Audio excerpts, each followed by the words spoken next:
Assalomu alaykum hurmatli tumandoshlar. Qarorbozor tumanida tibbiyot birlashmasida 2025-yilda amalga oshirilgan ishlar bo'yicha qisqacha ma'lumot berib o'taman. Qarorbozor tuman tibbiyot birlashmasi 7 ta mahalla fuqarolar yig'iniga xizmat ko'rsatadi. Bunda xonadon 5865 ta, oila soni 6246 nafarni tashkil qiladi. Jami aholimiz soni 20263 nafar. Qarorbozor tuman tibbiyot birlashmasini kadrlar ta'minoti bo'yicha qisqacha gapiraman. Shifokorlarimiz 2025-yilda jami 51 nafarni tashkil qiladi. Jumladan yil davomida bir nafar shifokor Turkiya Respublikasida malakasini oshirib keldi. 51 nafar shifokor to'liq ish hissa bilan ta'minlandi.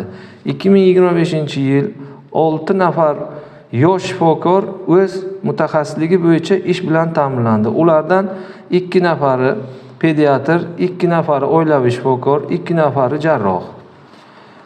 Tuman tibbiyot birlashmasida ilmiy ishlar olib borayotgan xodimlarimiz 2 nafarni tashkil qiladi.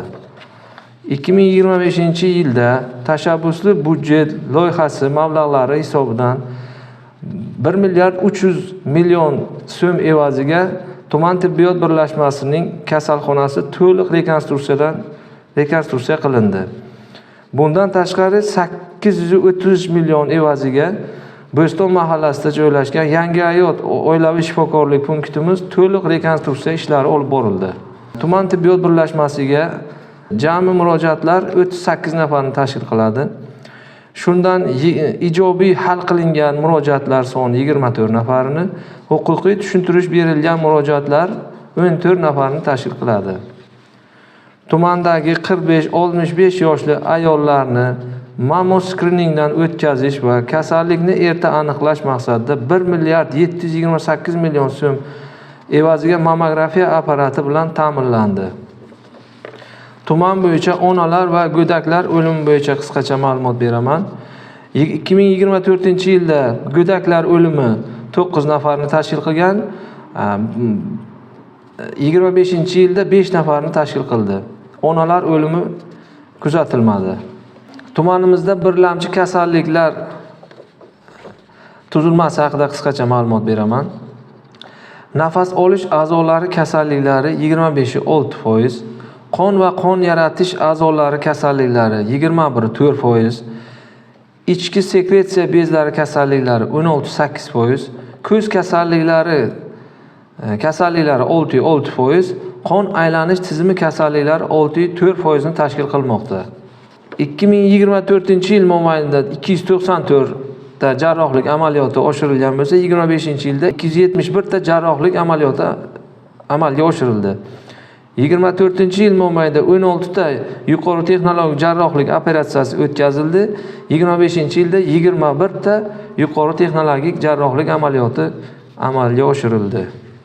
25-yilda qilingan yuqori texnologik operatsiyalar: laparoskopik xolestektomiya, bosh miya ochiq jarohati operatsiyasi, laparoskopik appendoektomiya, arteroskopik minskektomiya kabi yuqori texnologik jarrohlik operatsiyalar amalga oshirildi. Viloyat endokrinologiya va kardiologiya dispanserining malakali shifokorlari tomonidan tumanimizdagi Navbahor, Jarqoq, Bo'zachi hamda Bo'ston mahallalarida tibbiy ko'riklar tashkil etildi. Tibbiy ko'rikda 40 yoshdan oshgan 220 dan ortiq fuqarolar skrin tekshiruvdan o'tkazildi. Tekshiruvlar natijasida aniqlangan kasalliklarni davolash maqsadida bemorlarga viloyat va tuman kasalxonasiga davolanish uchun yo'llanmalar berildi.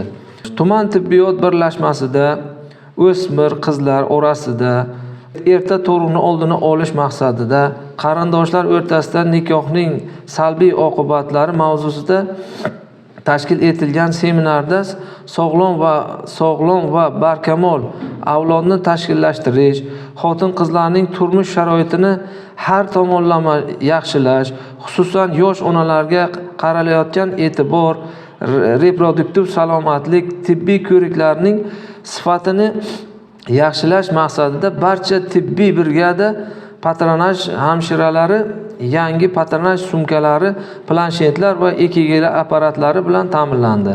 Kuz-qish mavsumini betalafot o'tkazish uchun bitta 100 kilovatlik generator va 7 ta 5 kilovatlik divizorlar soz holda tayyorlab qo'yilgan.